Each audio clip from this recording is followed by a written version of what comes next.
Bien, aquí estamos en la segunda parte de la clase, ¿cierto?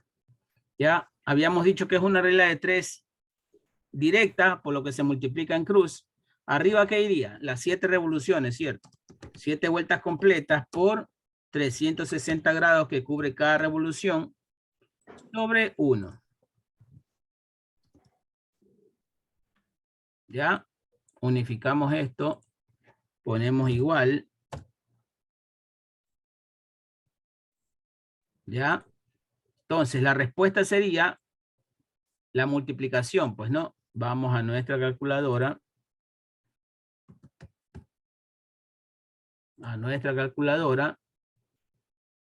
Y tomamos 7 por 360 grados. 2520 grados sexagesimales, ¿cierto? 2520 grados sexagesimales. Esa es la respuesta, ¿no? Porque cada circunferencia recorrida tiene 360 grados. ¿Ya? Espero que no hayan quedado dudas. Vamos a ver de nuevo el problema, el planteamiento. El problema es este de aquí. ¿Ya? Un niño amarra una soga a una piedra y la hace girar, lógicamente, por encima de su cabeza, ¿no? O de lado puede ser. ¿Ya? Como se muestra en la gráfica. La piedra realiza un movimiento circular uniforme girando con 7 radianes por segundo. 7 radianes por segundo. Recuerden que la revolución completa es de 2 pi radianes. Aquí hablamos de 7 pi radianes. 7 pi radianes para 2 pi radianes significa 3.5. ¿Ya? Entonces, esa piedra da 3.5 vueltas completas en un segundo. En 2 segundos da el doble. 3.5 por 2, 7 vueltas completas. Y 7 vueltas completas significa acá, ¿no? 7 vueltas completas por 360 grados es igual a 2520 grados recorridos. Vamos a ver la solución como la planteamos acá. Nuestra circunferencia. Aquí está el vector y aquí su módulo. Aceleración centrípeta es igual a la rapidez tangencial v elevada al cuadrado dividida entre la longitud del radio de giro. Entre el radio, muy bien. Si tú no la quieres en función de la rapidez tangencial, sino en función de la rapidez angular, bueno, utilizando esta fórmula se reemplaza acá, pero la esta posición. ¿Y qué es lo que nos piden calcular? El ángulo que barre el radio de giro en esos 2 segundos. Aquí tenemos al radio con líneas punteadas y nos piden calcular el ángulo, aquí está, que barre el radio de giro en esos 2 segundos. Entonces, anotamos por aquí el ángulo, al cual le vamos a llamar teta. ¿Qué nos piden calcular? El valor de ese ángulo teta. Lo anotamos por aquí. Ángulo teta, eso es lo que nos piden calcular. Y así vamos a poder convertir estos 14 pi radianes a vueltas. Una vuelta, ¿a cuántos grados equivale? ¿Te acuerdas? Una vuelta, de repente tú te la sabes con el sistema sexagesimal. Una vuelta son 360 grados sexagesimales. Y en el sistema radial, ¿cuánto es eso? En el sistema radial son 2 pi radianes. Entonces anotamos por aquí 2 pi radianes. Una vuelta equivale a 2 pi radianes. Ahora nos preguntamos, ¿a cuántas vueltas equivale qué ángulo? 14 pi radianes. Y entonces viene por aquí el 14 pi radianes. ¿Y por qué lo colocamos de esta manera? Porque ahora vamos a aplicar nuestra técnica favorita, la 84. ¿Y cuál es? La 84, esa es la regla de 3. Mira, por eso vamos a trazar por aquí una diagonal y por aquí de otro color trazamos otra diagonal. Y ahora vamos a encontrar el valor de x. Eso es lo que estábamos buscando. ¿Cuánto vale x? Bien facilito. Colocamos por aquí también nuestra rayita de división y así vamos a poder completar nuestra regla de 3. Viene por aquí la rayita de división. ¿Y qué se coloca arriba? ¿Ustedes conocen la regla de 3? Estoy seguro que sí. Ya te la deben haber enseñado en tu colegio. Pero para mi público, que yo también tengo gente por allá por encima de los 80 y 90 años, vamos a recordar muy rapidito. ¿Cómo hacemos esto? Mira, vamos a colocar aquí los valores que se encuentran en la diagonal. cuyos datos son conocidos, es decir, una vuelta y 14 pi radianes. ¿Datos conocidos? Perfecto. Los datos que se encuentran en la diagonal, cuyos datos son todos conocidos. Una vuelta por 14 pi radianes. Y aquí abajito, ¿a quién vamos a tener? Aquí abajito vamos a dejar al valor que está amarrado a la X. ¿Quién está unido a la X?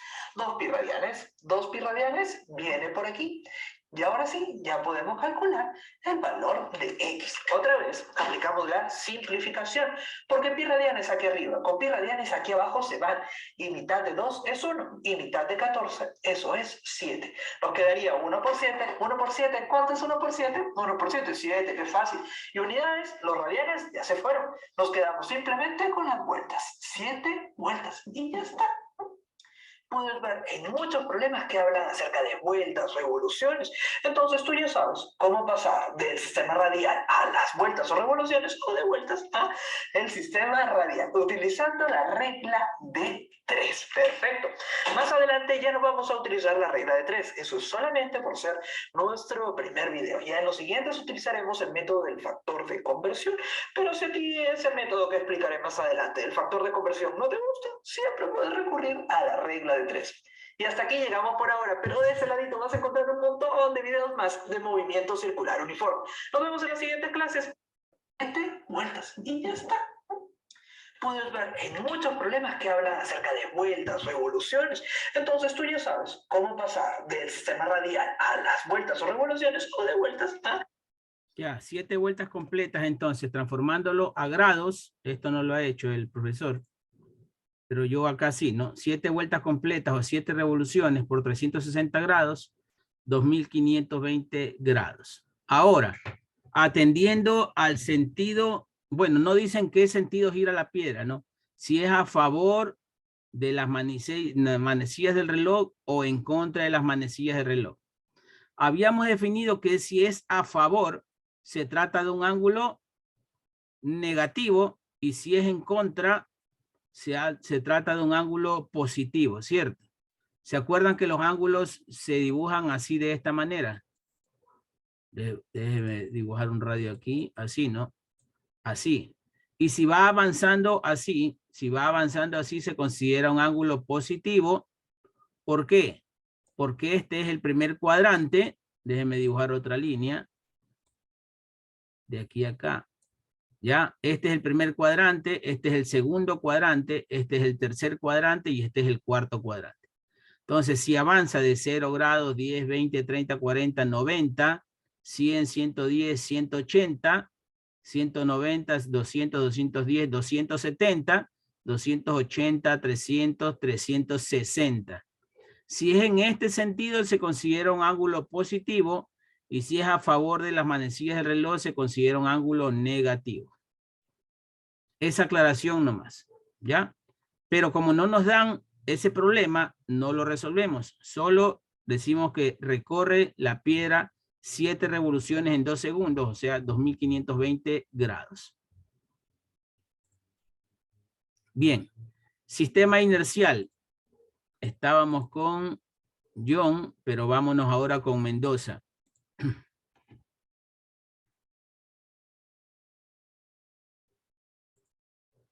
Mendoza.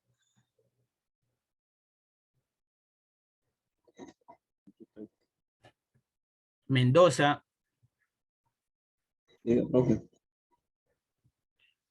No se le escucha, Mendoza.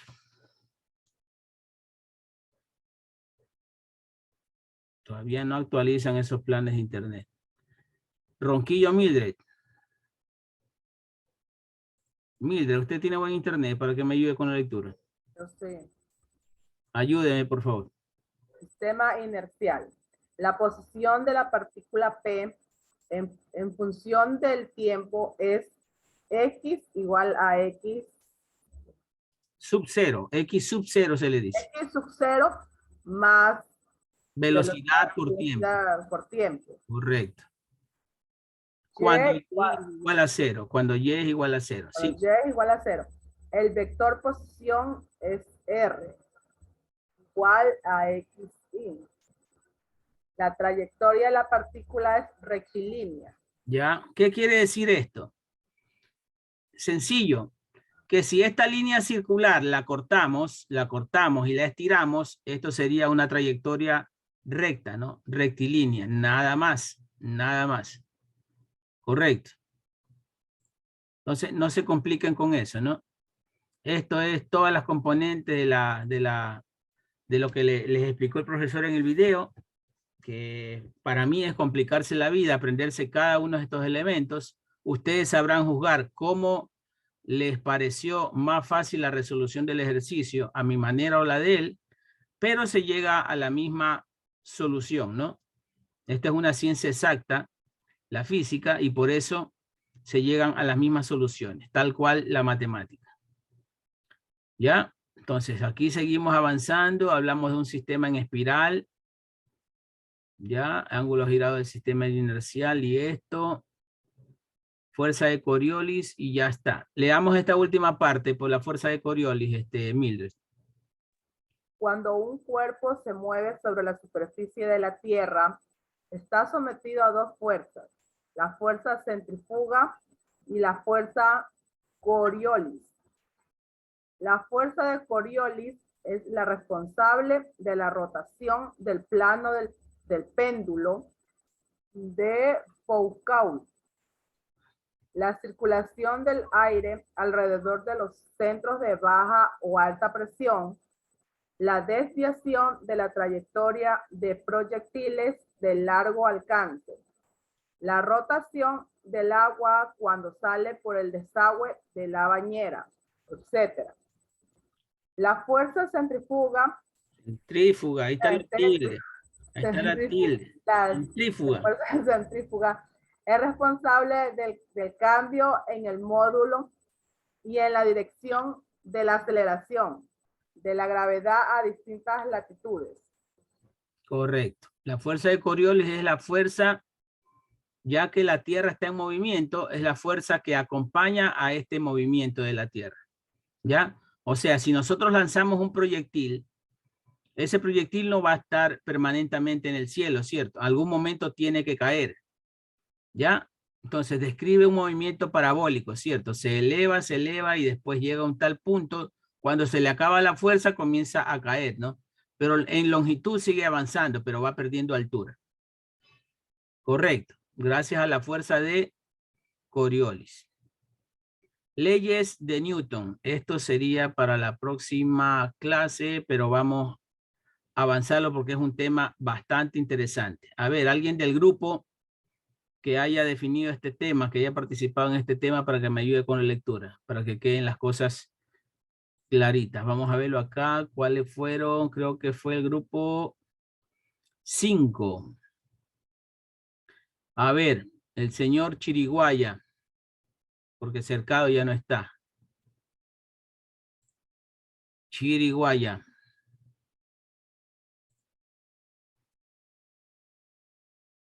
Tampoco está. Sí estoy, profe. A ver, vamos. Las leyes de Newton. Leyes de Newton. La ley de inercia. Todo cuerpo permanece en su estado de reposo o de movimiento uniforme, movimiento rectilíneo uniforme, a menos que otros cuerpos o fuerzas actúen sobre él. Ahí sale un video. El movimiento es relativo, es decir, depende de cuál sea el observador que describa el movimiento. Así, para un pasajero de un tren, el interventor tiene caminando lentamente por el pasillo del tren, mientras que para alguien que va a pasar el tren desde la D de una estación, el interventor se está moviendo a una gran velocidad. Se necesita, por tanto, un sistema de referencia al cual referir el movimiento.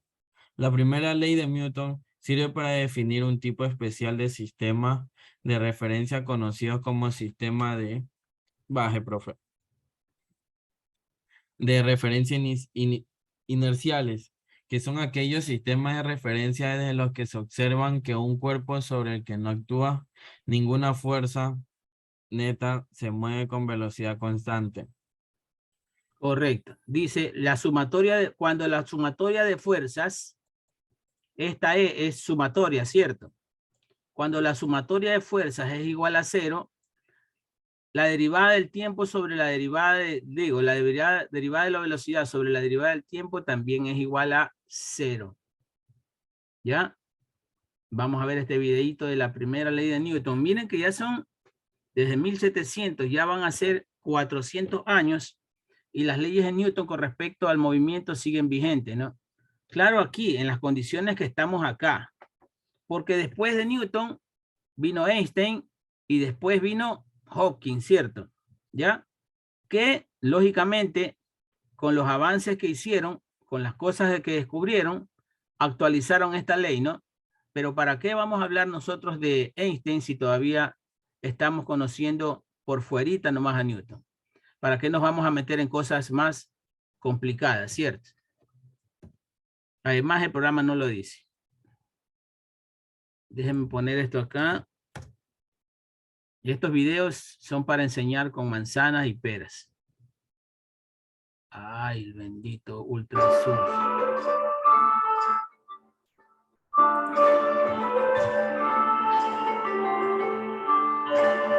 La cinemática, junto con la dinámica, forman la mecánica. La cinemática estudia cómo cambia la posición de un objeto con el tiempo, y la dinámica nos dice cómo éste interacciona con las fuerzas de su alrededor, tanto como la que genera su movimiento. Galileo demostró que los objetos eran estirados hacia el centro de la Tierra, como ya hablamos en videos anteriores. Newton consiguió demostrar que esta misma fuerza, la gravedad, afectaba las órbitas de los planetas. También estaba familiarizado con el trabajo de Galileo sobre el movimiento de proyectiles, y dijo que el movimiento de la órbita de la Luna alrededor de la Tierra obedecía también los mismos principios.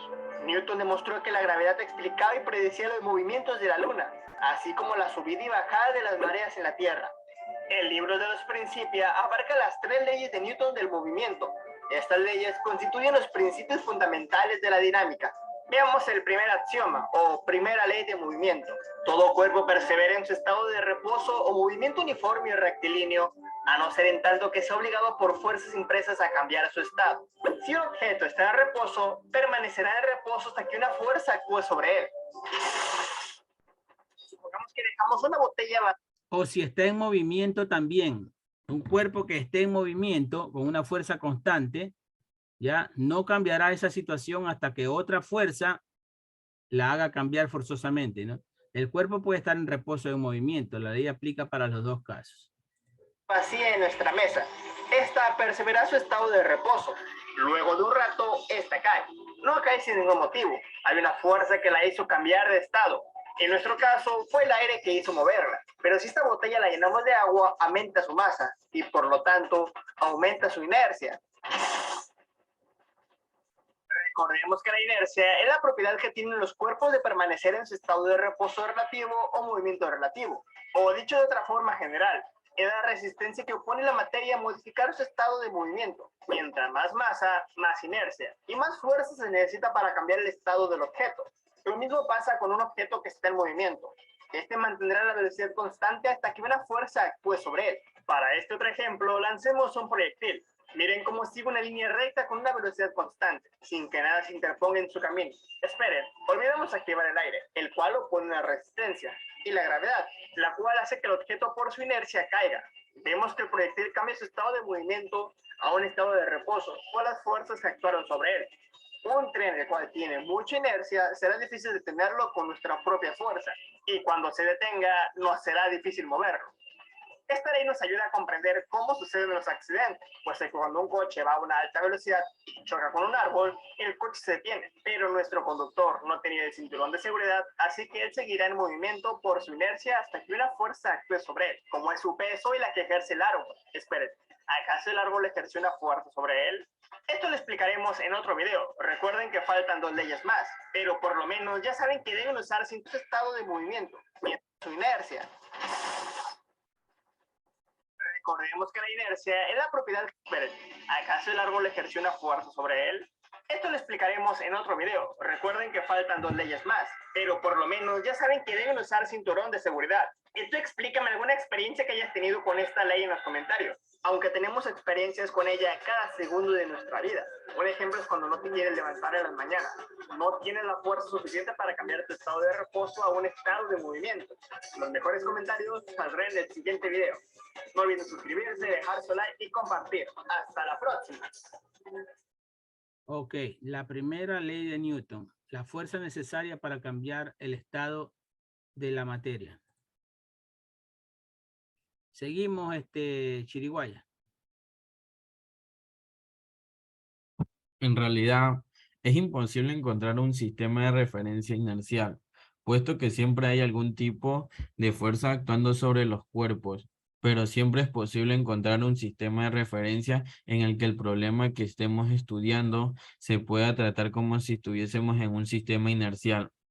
En muchos casos, suponer a un observador fijo en la Tierra es una buena aproximación de sistema inercial. Ya, vamos a ver esta teoría de la primera ley de Newton, ya en números.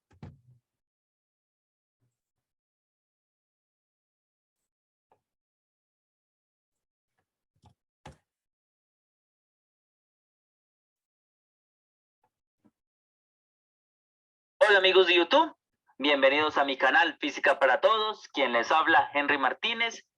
Esta vez les presento una nueva serie de videos donde vamos a tratar el tema de fuerza y movimiento y donde vamos en el día de hoy a aprender sobre la primera ley de Newton. Bienvenidos.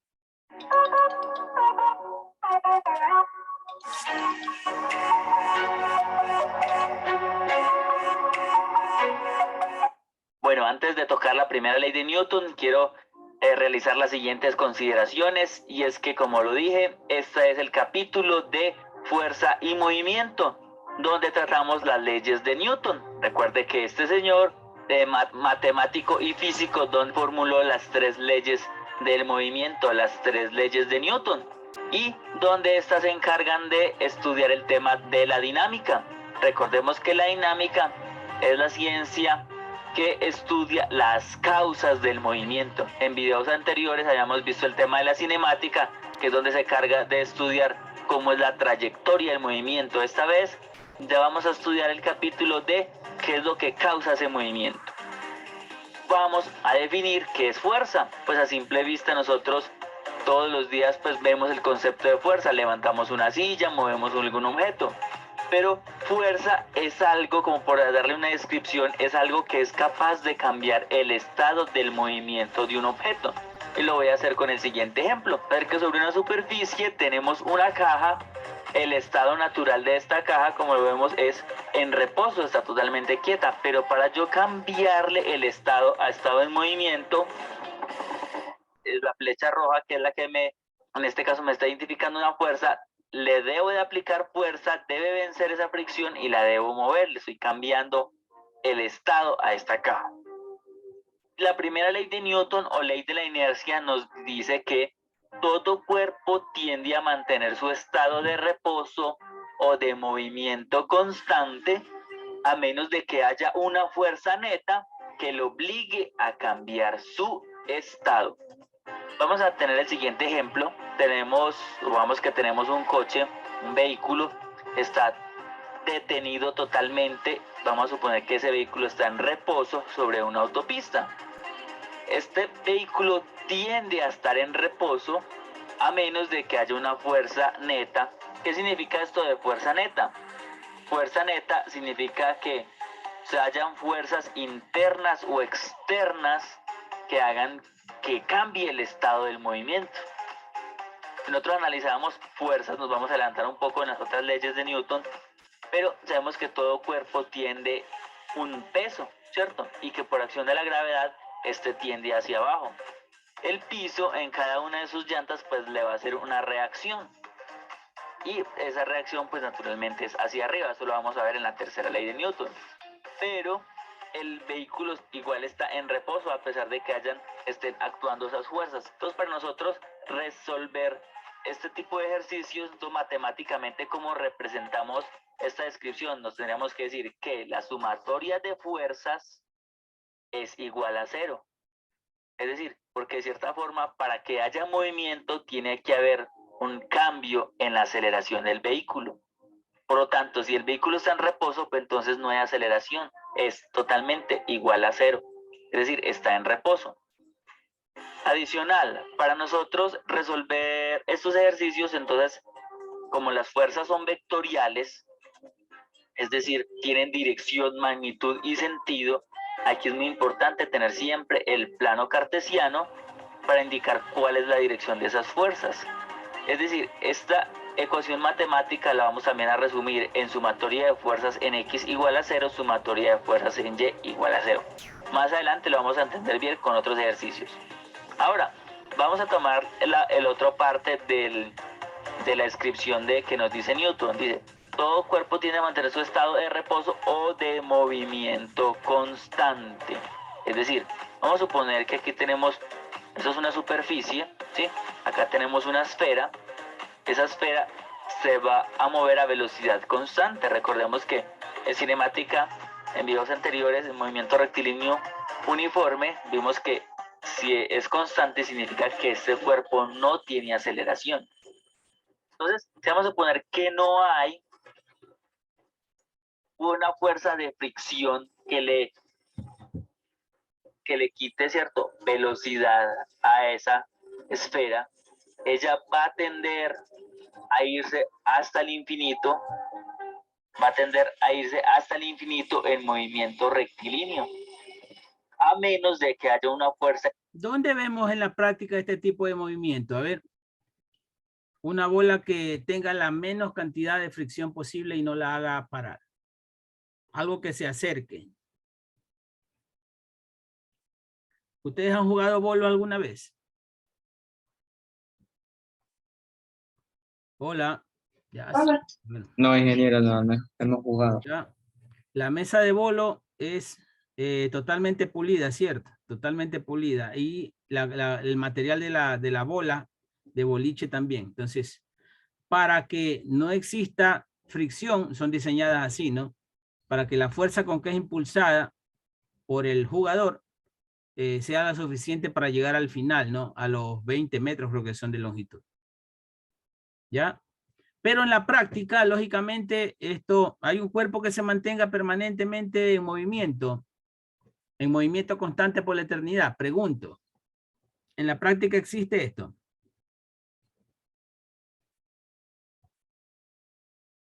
En la práctica no existe un movimiento que se mantenga inexorablemente en movimiento a la misma velocidad. Ni siquiera la Tierra va girando cada vez más despacio. ¿Ya? Externa que lo obligue a cambiar su estado, es decir, a cambiar de velocidad. Bueno, esto es todo por este video. Si tienes alguna duda, alguna inquietud, déjamelo saber abajito en la cajita de comentarios. Suscríbete a mi canal Física para Todos. Ya, entonces eso, ¿no? Primera ley de Newton, diagrama de cuerpo libre, estática, ejercicio de estática.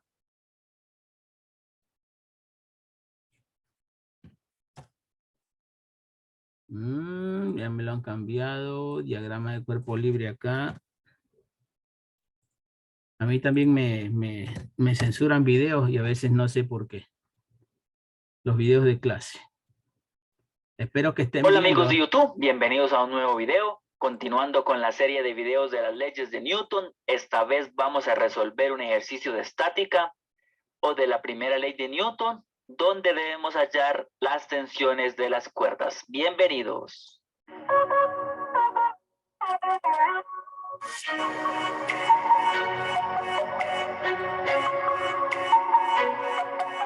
Ejercicio número 1. Un saco de cemento de 50 kilogramos de masa cuelga en equilibrio de 3 cuerdas. 2 de las cuerdas forman ángulos de 60 grados y 25 grados con la horizontal. Suponiendo que el sistema está en equilibrio, hallar las tensiones de las cuerdas. Bueno, entonces acá tenemos el gráfico que nos representa el ejercicio. Entonces aquí tenemos el saco de cemento de 50 kilogramos. Está colgado de una primera cuerda que va a un nudo y donde hay una segunda cuerda que forma un ángulo de 25 grados acá con la horizontal y una tercera cuerda que forma 60 grados con la horizontal. Como son cuerdas, estas cuerdas están sosteniendo este bulto, entonces por lo tanto están tensionadas. Debemos hallar las tensiones. Cuando el ejercicio nos dice que está en equilibrio, significa que está totalmente en reposo, o sea, la primera ley de Newton. Una pregunta, por lógica, ¿cuál de las dos cuerdas va a estar más tensionada?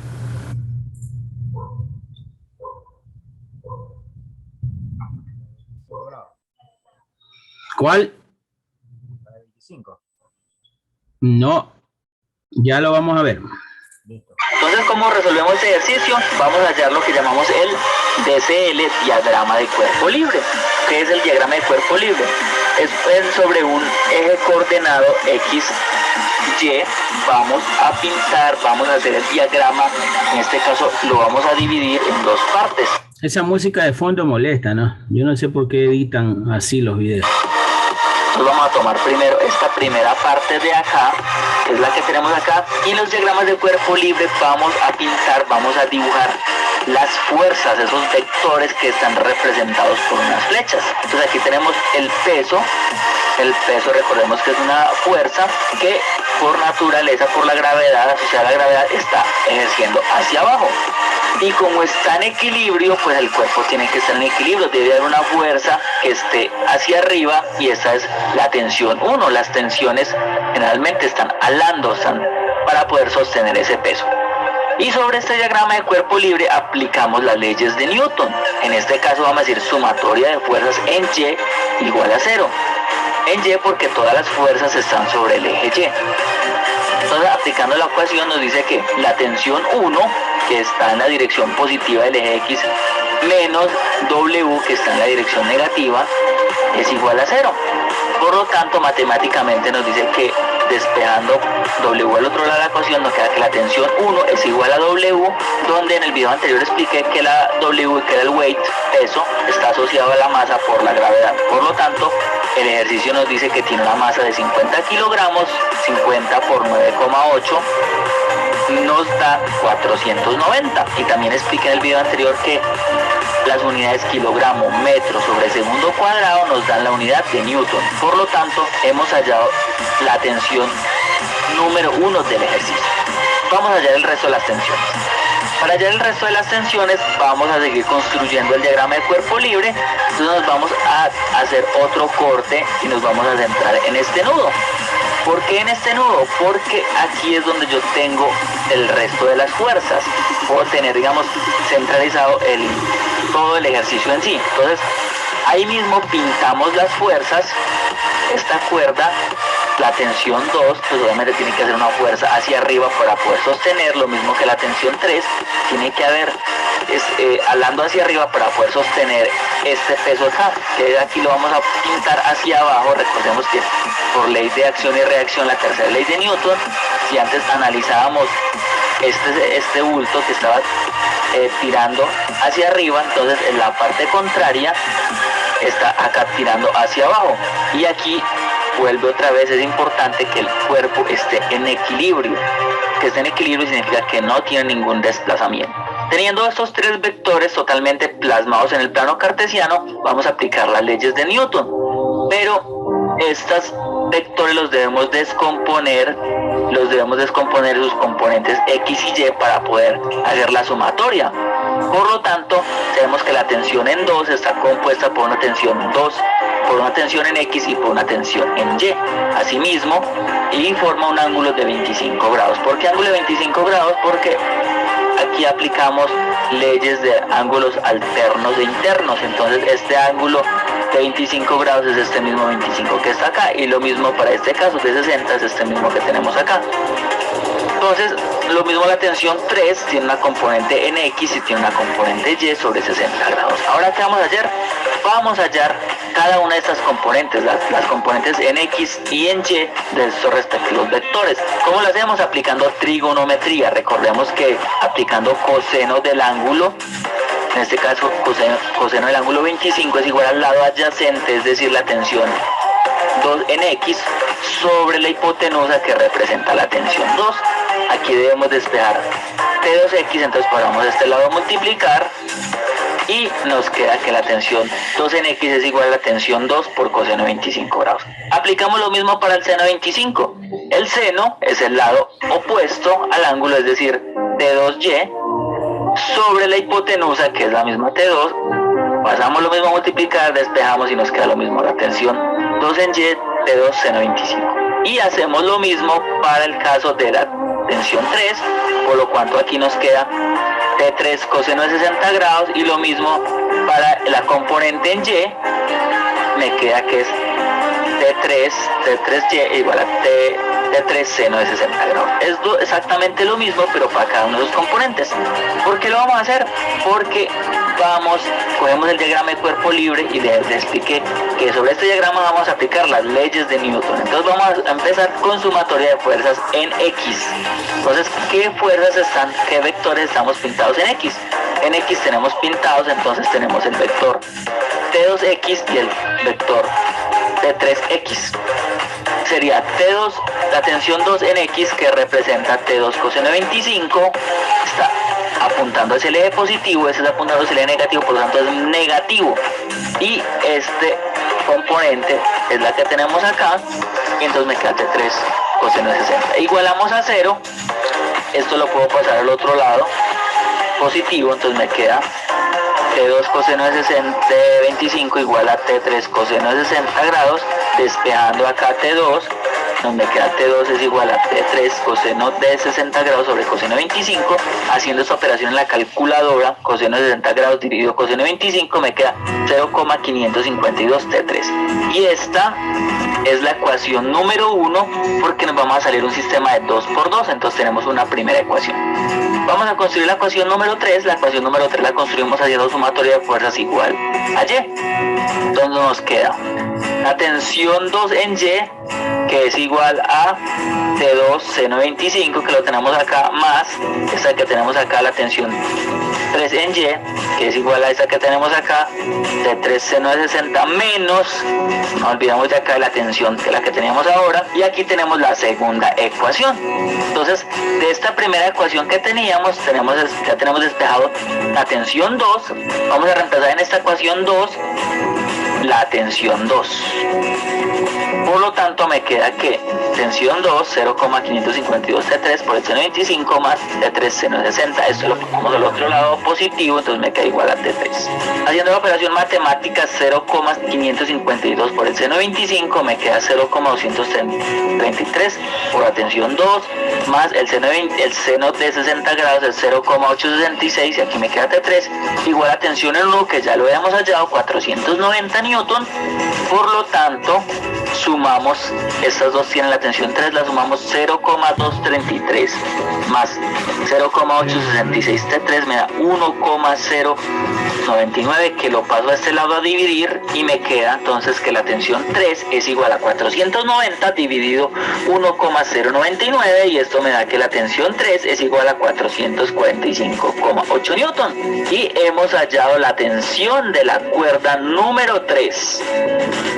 Por último, para hallar la tensión en la cuerda número 2, entonces reemplazamos, que ya tengo la tensión 3 sobre esta ecuación, 0,552 por 445,8, operando matemáticamente me da que la tensión en la cuerda número 2 es 246,1 Newton. Y esto... Bien, entonces, ¿cuál de las dos tensiones fue mayor? La tensión 3, ¿cierto? La que tenía más ángulo de inclinación con respecto al plano. ¿Ya?